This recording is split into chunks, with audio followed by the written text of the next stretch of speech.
सो आज की वीडियो में हम लोग 20 क्वेश्चन करेंगे। इससे पहले मैंने पार्ट 1 अपलोड किया था जिसमें मैंने 20 क्वेश्चन जो है वो बताए थे। इस वीडियो में जो मेनली क्वेश्चन है वो 2021 और 2022 में है। इसके अलावा थोड़े बहुत और क्वेश्चन होंगे जो दूसरे ईयर के हैं। मैक्सिमम जो क्वेश्चन है वो 2021 और 22 के हैं। तो पहला क्वेश्चन करते हैं आज का। विच of the following is not true about Peter Drucker? He authored the book titled Effective Executive. He coined the term knowledge worker. He coined the term MBO. He coined the term smart. तो first जो book है effective executive, ये Peter Drucker की है। Knowledge worker जो term है वो भी इन्होंने कॉइन किया है। नेक्स्ट है मैनेजमेंट बाय ऑब्जेक्टिव, ये भी पीटर ड्रकर का एक कॉन्सेप्ट है। लास्ट जो टर्म है स्मार्ट, वो पीटर ड्रकर ने कॉइन नहीं की है। तो इसका करेक्ट आंसर डी है। नेक्स्ट, कॉन्सेप्ट्स को थिंकर से मैच करना है। सबसे पहले है constructive conflict, then acceptance theory of authority and zone of indifference, जो कि चेस्टर बर्नार्ड का बहुत फेमस कॉन्सेप्ट है। और नेक्स्ट है hierarchy of needs, Abraham Maslow का कॉन्सेप्ट है जिसमें वो हायरार्की को जो नीड्स होती हैं उसको पूरी जो है हायरार्की में लगाते हैं। नेक्स्ट है हाइजीन मोटिवेशनल थ्योरी, जो कि फ्रेडरिक हर्सबर्ग की है। तो ए का तो 4 ही है ना, आंसर से ही पता चल रहा है ऑप्शन से ही। नेक्स्ट बी का है चेस्टर बर्नार्ड 3, बचा आप 2 सी एंड डी। तो hierarchy of need is Abraham Maslow and last है फ्रेडरिक हर्सबर्ग, जो कि जिनका है हाइजीन मोटिवेशन थ्योरी। तो इसका बी होगा आंसर। नेक्स्ट है arrange the following thinker in chronology order of their birth year was.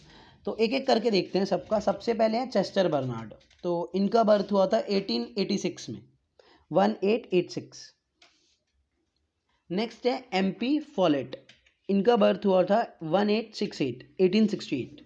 Next है हेनरी फ्योल, जो हेनरी फ्योल है उनका बर्थ हुआ था 1841 में सबसे पहले। नेक्स्ट है ड्वाइट वेल्डो 1913। तो सबसे पहले आएगा इसमें सी 1841 हेनरी फ्योल। उसके बाद में इसमें आएगा बी 1868 एमपी फॉलेट। उसके बाद में आएगा चेस्टर बर्नार्ड 1886 और सबसे लास्ट में ड्वाइट वेल्डो 1913। तो बी होगा C B A D. Which of the following books are authored by Max Weber? तो the theory of social and economic organisation, the theory of administration of the state, economy and society and last is the elements of administration. So पहला जो theory of social and economic organisation है वो भी max weber की book है और economy and society भी उन्हीं की बुक है। जो बी एंड डी है वो इनकरेक्ट है, तो इसका करेक्ट आंसर डी है। मतलब जो पहली बुक है और जो थर्ड बुक है वो मैक्स वेबर की है, बाकी दोनों गलत हैं। It is getting harder to run a constitution than to frame one. Who made this statement? L.D. White, Ronald Reagan, Woodrow Wilson, Margaret Thatcher। तो इसका आंसर है सी वुड्रो विल्सन, जो है करेक्ट आंसर है। Who said that public administration is the accomplishment of politically determined objective? तो ये जो है इसका आंसर है डिमॉक एंड डिमॉक। तो ये लर्न करने वाली क्वेश्चन है, अगर आपने पढ़ा होगा तो पता होगा, एज सच इसमें ज़्यादा समझने वाला नहीं है। नेक्स्ट है Rensis Likert has identified 4 system of management on the basis of nature of authority and control of organisation arrange in ascending order of efficiency. तो जो रेंसिस लिकर्ट है उनके अकॉर्डिंग जो ये 4 तरह की मैनेजमेंट है इसको हमें क्रोनोलॉजी में अरेंज करना है, वो भी असेंडिंग ऑर्डर में। तो सबसे पहले आती है exploitative authority, then benevolent, then consultative and last में पार्टिसिपेटिव। तो D A B C 3 arrange है बेसिकली सही में, ए बी सी, और सबसे पहले हालांकि आएगा एक्सप्लॉयटेटिव। तो इसका हो गया D A B C.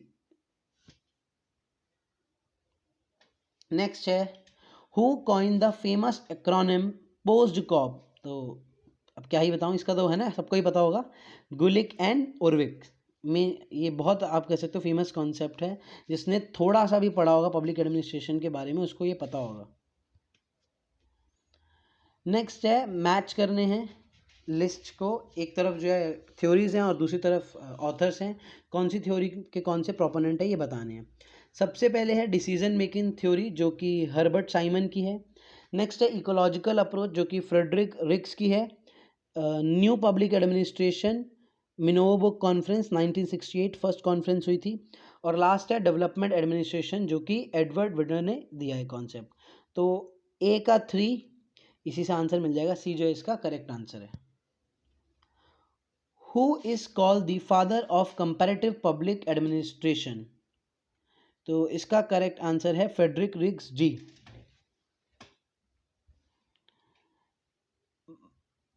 MacGruber, in his celebrated text, The Human Side of Enterprise, has given his famous theoretical assumption. Which of the following correct assumption? तो मैक्स ग्रजर की जो human side of enterprise book है उसमें कौन कौन सी assumption दी गई है ये हमको बतानी है।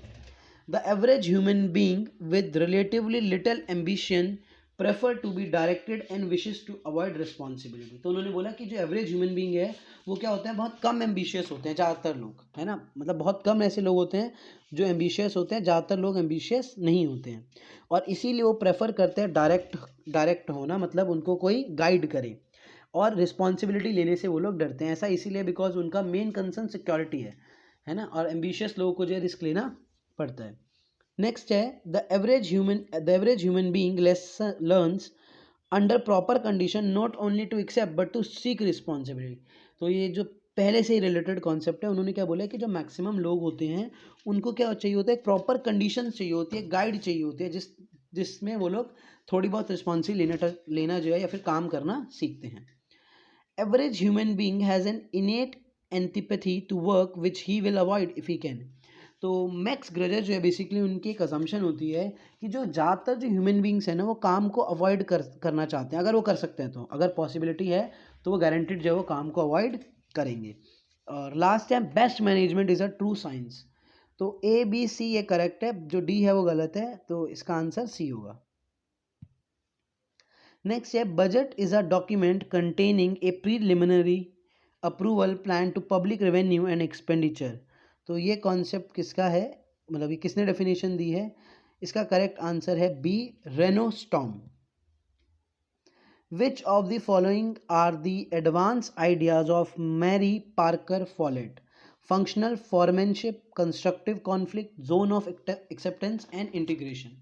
तो सबसे पहले है फंक्शनल फॉर्मेनशिप, जो कि फेडरिक टेलर का कॉन्सेप्ट है। नेक्स्ट है कंस्ट्रक्टिव कॉन्फ्लिक्ट, ऑफकोर्स ये मैरी पार्कर फॉलेट का ही कॉन्सेप्ट है। और नेक्स्ट है जोन ऑफ एक्सेप्टेंस, जो कि चेस्टर बर्नार्ड का कॉन्सेप्ट है। और लास्ट है इंटीग्रेशन, जो कि मैरी पार्कट फॉलेट का कॉन्सेप्ट है।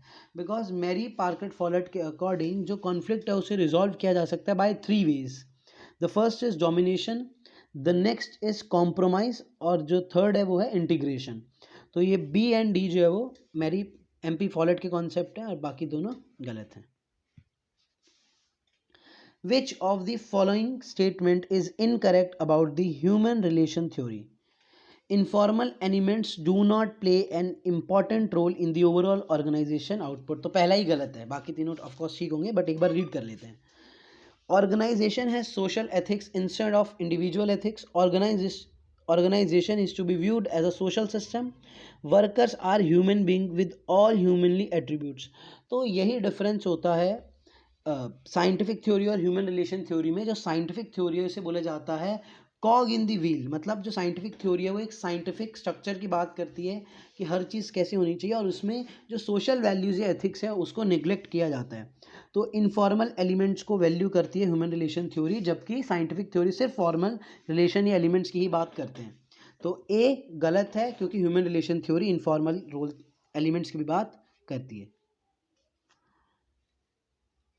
नेक्स्ट है two factor theory, hierarchy of need, theory of needs and theory of X and Y. तो मैच करनी है ये कि कौन सा जो थ्योरी है वो कौन से स्कॉलर ने दी है।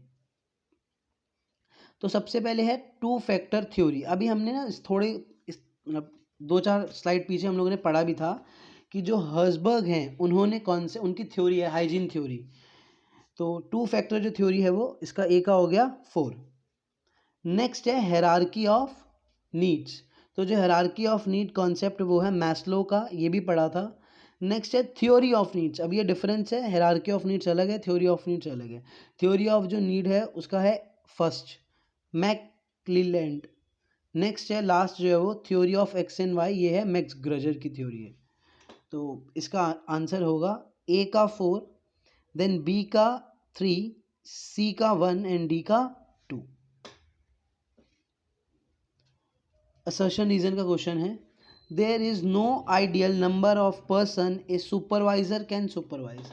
तो बेसिकली इसमें हम लोग ये बोलते हैं कि एक सुपरवाइजर जो है बेसिकली उसके अंदर कितने जो है बेसिकली वो कितने लोगों को एक साथ सुपरवाइज कर सकता है। तो ये अलग अलग स्कॉलर ने अलग अलग बोला है, किसी ने 2 बोला है, किसी ने 4 बोला है, किसी ने 14 बोला है, किसी ने 20 बोला है।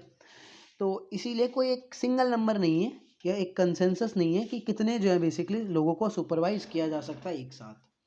रीजन है span of control varies depending on factors like function, time, space, delegation of authority.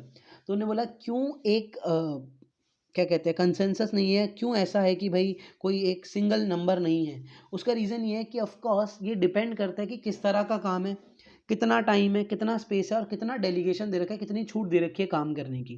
तो ऑफ कोर्स ये सब चीज़ें डिपेंड करती है। अगर टाइम ज़्यादा है, ये सब चीज़ें हैं, तो ऑफकोर्स ज़्यादा लोगों को सुपरवाइज़ किया जा सकता है, बट अगर कम है तो ऑफकोर्स कम लोगों को किया जा सकता है। तो असर्शन रीज़न दोनों सही है, एक करेक्ट आंसर है इसका। Which of the following theory is known as traditional theory, organisation theory, human relation theory, scientific management theory and bureaucratic theory. इसका यही आंसर है, organisation theory. Which of the following are the main feature of scientific management?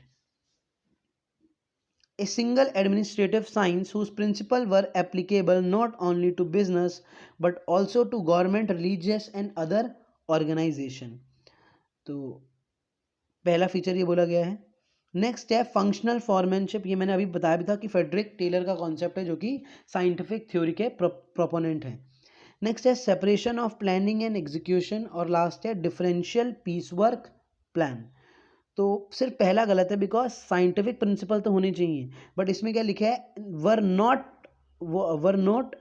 Were applicable not only to business but also to government, religious and. तो ये गलत है कि religious and other organisation, ये गलत है। रिलीजियस इंस्टीट्यूशन पे आप कैसे साइंटिफिक प्रिंसिपल को अप्लाई कर सकते हो, बाकी तीनों ठीक है। तो इसका करेक्ट आंसर है ए। नेक्स्ट है the book intellectual crisis in American public administration. ये जो बुक है बेसिकली पहले तो आपको ये पता होना चाहिए कि कौन सी जो बेसिकली अप्रोच को बताती है। Public choice approach, new public administration, ecological approach और लास्ट है डिसीजन मेकिंग थ्योरी। तो ये जो बुक है intellectual crisis in public administration, ये जो बुक है वो पब्लिक चॉइस थ्योरी से बिलोंग करती है। नेक्स्ट है stages in the evolution of public administration and period से मैच करना है, तो इसको हम सबसे पहले क्रोनोलॉजी में ही सॉल्व करते हैं। तो सबसे पहले आएगा पॉलिटिक्स एडमिनिस्ट्रेशन डायक्टमी, जो कि 1887 से लेकर 1927 तक रहती है। फिर है प्रिंसिपल ऑफ एडमिनिस्ट्रेशन 1927 से लेकर 1937 तक, पूरे 10 साल तक। फिर उसके बाद में 1938 से लेकर 1947 तक हमारा रहता है बेसिकली ये एरा ऑफ चैलेंज। और सबसे लास्ट में क्या है क्राइसिस ऑफ आइडेंटिटी, जो कि 1948 से लेकर 1970 तक रहता है। तो सबसे पहले है ए का होगा 4 crisis of identity, that is 48 to 70। उसके बाद में है एरा ऑफ चैलेंज जो 38 से 47 रहता है। फिर है क्या कहते हैं ये प्रिंसिपल ऑफ एडमिनिस्ट्रेशन जो कि 27 से लेके 37 रहता है। और फिर है पॉलिटिक्स एडमिनिस्ट्रेशन डायक्टमी जो कि 1887 से लेके 1927 तक रहता है। तो इसका करेक्ट आंसर बी होगा। तो अगर आपको वीडियो अच्छी लगी है तो लाइक कीजिए और चैनल को सब्सक्राइब कीजिए। इसके अलावा ऑफकोर्स अभी सिर्फ हमने 40 क्वेश्चंस किए हैं, नेक्स्ट वीडियो में और जो है बेसिकली एटलीस्ट ज़्यादा नहीं तो 2 या 3 वीडियो और अपलोड करूँगा ताकि एटलीस्ट 80 से 100 क्वेश्चन प्रैक्टिस हो जाए और आपको बहुत हेल्प हो एग्जाम में।